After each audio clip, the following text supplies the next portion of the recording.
it, we're all seeing something that's increasingly piling the pressure on our sales teams and making it harder to hit those critical numbers, probably harder than they've ever been.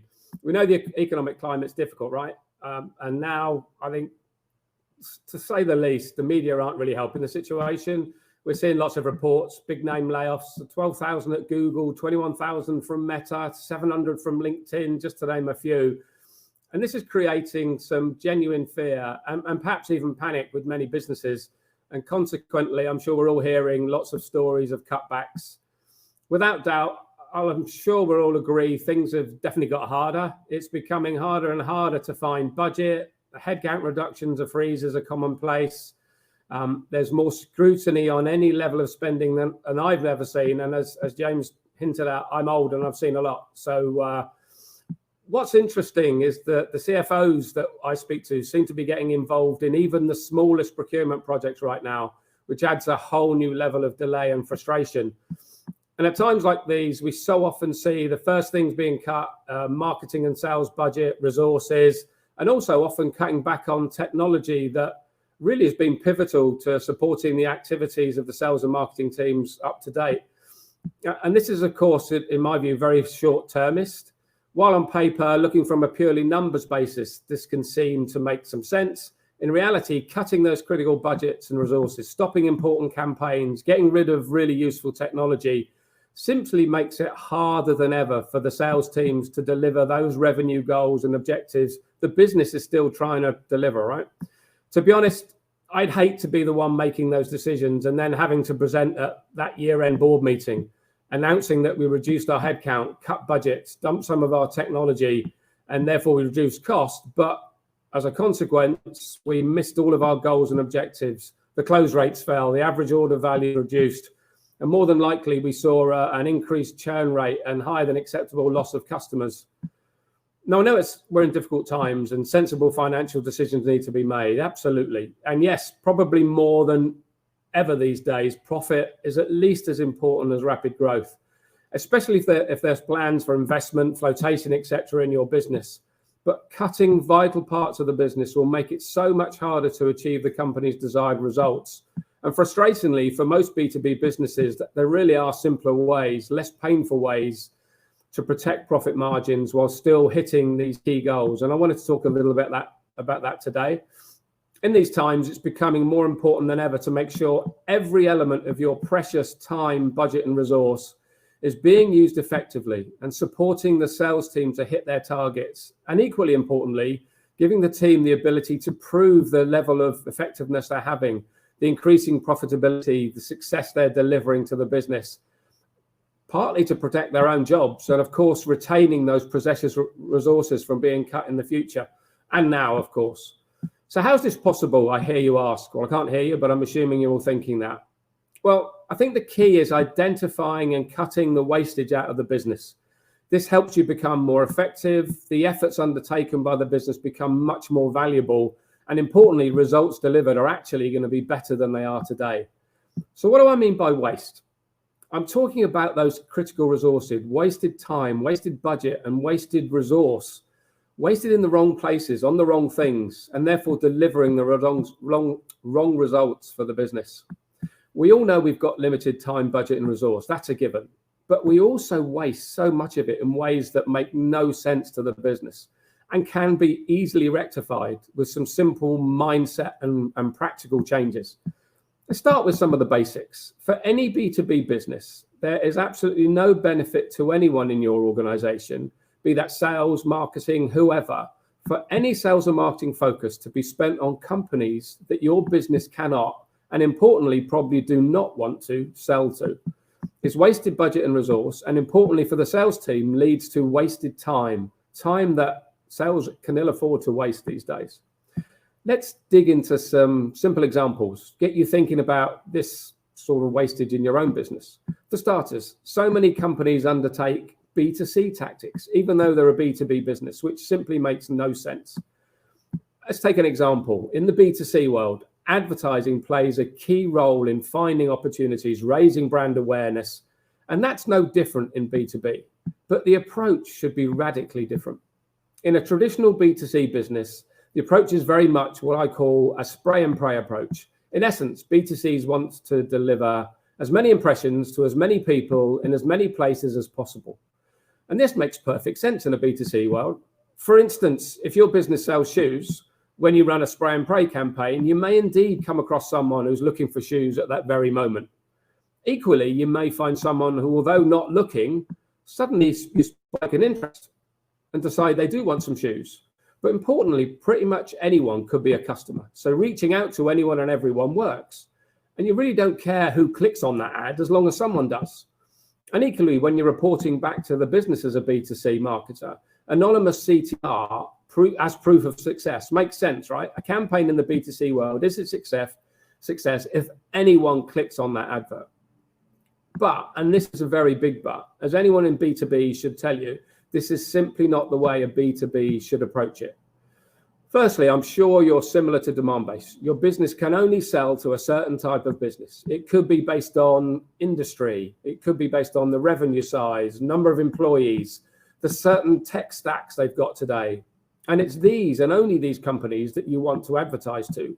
Spending any time, resource, or budget on anyone else makes no sense. And that's the same whether it's for brand awareness, launching a new product, whatever the campaign may be. I mean, if I can only sell to banks, I see no advantage to my business in raising my brand awareness within French Connection or TK Maxx. And in this situation, reporting anonymous CTR is no proof that your campaigns are being effective for your business either. You need to show your team and the management that every penny is directed to and engaging with those company your sales team can and indeed your business wants to sell to. And that wanting to sell to is a really important point I'll come on to a little bit later. Of course, this method of focusing activity only on those companies that you can sell to isn't only common sense, but it also ensures that every time you turn an advert into an opportunity, it's actually a good fit opportunity that the sales team can actually close. The result being pretty much overnight, you're starting to reduce the time sales waste on accounts they simply can't close and more time on those that they can, which is good for everyone, right? I think the subject of wasted time in sales is a huge topic with many people we speak to today. And one that I'm going to struggle to cover everything off within 10 minutes, but here's a couple of things that perhaps you can do right now to really help prioritization, help focus the sales team in the right places. One perfect example to start with is intent, those key offsite buying signals. Now, by now, I think we all know and constantly hear about how important intent is. In reality, as a business, if you can't identify who's in market, you're building your strategy and plans and priorities based on guesswork, in which case you're likely to miss lots of opportunities. Your sales team will probably spend more time researching than they actually do selling. But waste is something we hear a lot about in this area as well. We hear from so many sales teams who actually lost confidence in intent and its ability to help them in their process. But why is that? Well, the key is many intent platforms, there's a lot of noise. They're surfacing lots of irrelevant things, surfacing apparent signals, which in reality definitely do not indicate in-market buying signals. I mean, we've heard things such as unsubscribing to an email, or we heard once when an SDR sent a bunch of emails that got absolutely no response, but this activity was being surfaced as buying intent. And I'm sure we can all agree they're genuinely not buying signals. But if that's what's delivered to the sales team, perhaps in a black box environment, so they don't even know what those signals are, sales are too often sent on wild goose chases. They're wasting time on companies that probably aren't in market. They're maybe not even a good fit. And while they're wasting time chasing those deals, they're missing time that could be spent on good fit opportunities, which may actually be missed altogether now. And not surprising, this is very damaging to the sales team. It will obviously negatively affect their close rates, but this is why sales teams lose faith in the intent signals being shared, and actually it undermines the sales and marketing alignment so many companies are craving. So if you're going to adopt intent, which I highly recommend you do, make sure the intent provider is delivering relevant, genuine intent that is transparent so the team know what messaging to use, intent that helps, not hinders your sales team. Another area of waste we see a lot of is content creation. Now, hear me out. I'm not saying content creation is a waste of time. It's vital to offer personalization to get that engagement we're all craving. But if you harness technology correctly, you can dynamically change the content or the messaging a prospect sees when they visit your website or they see an advert, things like that. It reduces the amount of time, resource, and again, budget your team spends creating new creative web pages, even white papers. I mean, so often the story in a white paper or a case study is very similar. It's often just the introduction to that piece that changes. So if you can automate that and make that a manufacturing or a retail or an enterprise message at the top, you can still use that one piece of white paper for multiple use cases. And again, you reduce the waste. Now, I mentioned earlier, talking about waste, it's not just the immediate reduction in waste that matters. If you get these things wrong today, it'll have a massive implication for your business down the line. Firstly, if you're chasing and engaging companies that are not a good fit, you're wasting the budget. The sales team are wasting focus in the wrong places, as mentioned. Chances of winning those deals are very slim. But in reality, most of these salespeople are pretty effective, and they may actually succeed in closing some of those poor fit deals. Winning those deals may actually be even worse for the business. If you're fitting that square peg into the round hole, you maybe get a bit of short-term revenue, which is nice, and it is a pretty big but, this will probably lead to an unhappy client who can't derive the value they're expecting from the purchase. The team supporting that client will have a really bad experience as well. But worst of all, it's highly likely that as they have had a bad experience and not seen any value, the risk of churn is huge. So you can build a pipeline of opportunities that create noise, send sales on wild goose chases, miss genuine opportunities, and lead to poor close rates, lower than desired average order values, and reducing renewal rates, all key metrics for the business, and indeed a high focus for everyone's C-suite right at the moment. And finally, an important one, don't waste time reporting metrics that mean nothing to the business.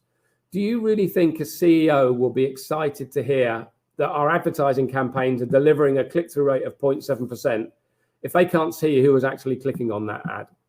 Great, I delivered 1 million impressions, but if the pipeline is still full of poor fit opportunities that aren't in market, the sales team are seeing close rates get worse, how am I supposed to believe the CEO is going to be impressed with that as a reporting mechanism? Even worse, if I can't prove that my efforts are delivering results on the prospects and customers that really matter to my business, do I really feel I'll get budget to do it all again next year?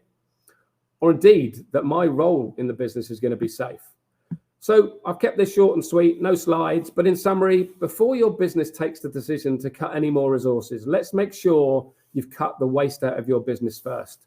If you're focusing your sales and marketing time, budget, and resource on companies you can't, and indeed your business does not want to sell to, you're not only wasting these precious resources, you're setting your team up for failure.